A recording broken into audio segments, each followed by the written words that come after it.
Sans sortir la clé intelligente de votre poche ou de votre sac à main, vous pouvez verrouiller ou déverrouiller les portières, ouvrir le coffre et démarrer le moteur. Les portières du conducteur et du passager avant sont équipées d'un capteur monotouche qui facilite le déverrouillage du véhicule.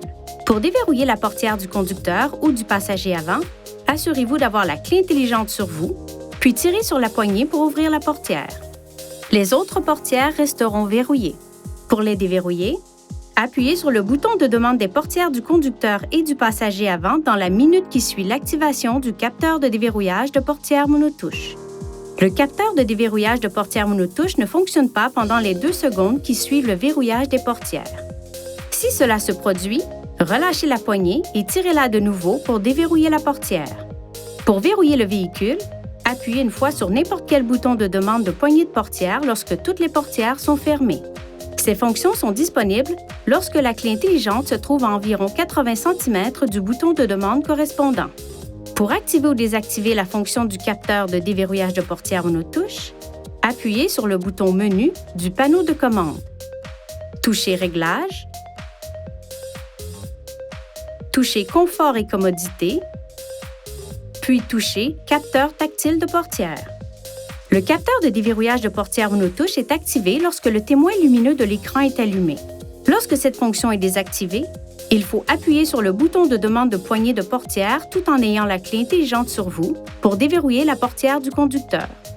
Appuyez de nouveau sur le bouton de demande de poignée de portière dans la minute qui suit afin de déverrouiller toutes les portières et le coffre.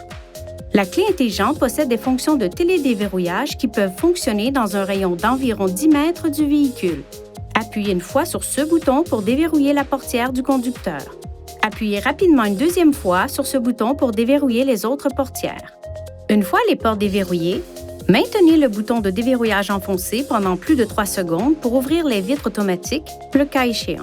Appuyez sur ce bouton pour verrouiller votre véhicule. Les feux de détresse clignoteront et le klaxon retentira pour vous aviser que les portières ont été verrouillées. Si vous quittez le véhicule et que vous fermez la porte sans clé intelligente, toutes les portières se déverrouilleront et un carillon d'alarme retentira.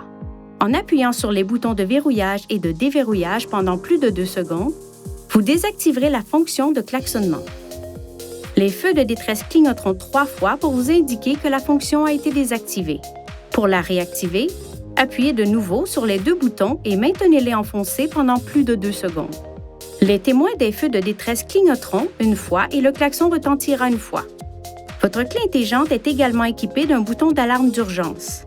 Pour activer le système d'alarme d'urgence, appuyez sur ce bouton et maintenez-le enfoncé. L'alarme peut être désactivée en appuyant sur n'importe quel bouton de la télécommande. Si la batterie de la clé intelligente est morte, vous trouverez une clé mécanique au dos de la télécommande. Relâchez le bouton du verrou pour faire sortir la clé mécanique. Il est possible d'utiliser jusqu'à 4 clés intelligentes pour un véhicule, à condition qu'elles soient enregistrées auprès d'un concessionnaire Infinity avant d'utiliser le système. La clé intelligente comporte des composants électriques sensibles. Veuillez éviter les situations suivantes qui pourraient nuire à son fonctionnement. Ne la laissez pas tomber ou ne la cognez pas contre un autre objet. Évitez tout contact avec de l'eau. Gardez-la à l'écart de tout équipement produisant des champs magnétiques, notamment les ordinateurs, les téléphones cellulaires, les téléviseurs et les accessoires audio. Et évitez de la garder sur un porte-clés contenant un aimant. Veuillez consulter le manuel du conducteur pour obtenir des renseignements importants concernant la sécurité et les limites du système et pour en savoir davantage au sujet de son utilisation et de ses caractéristiques.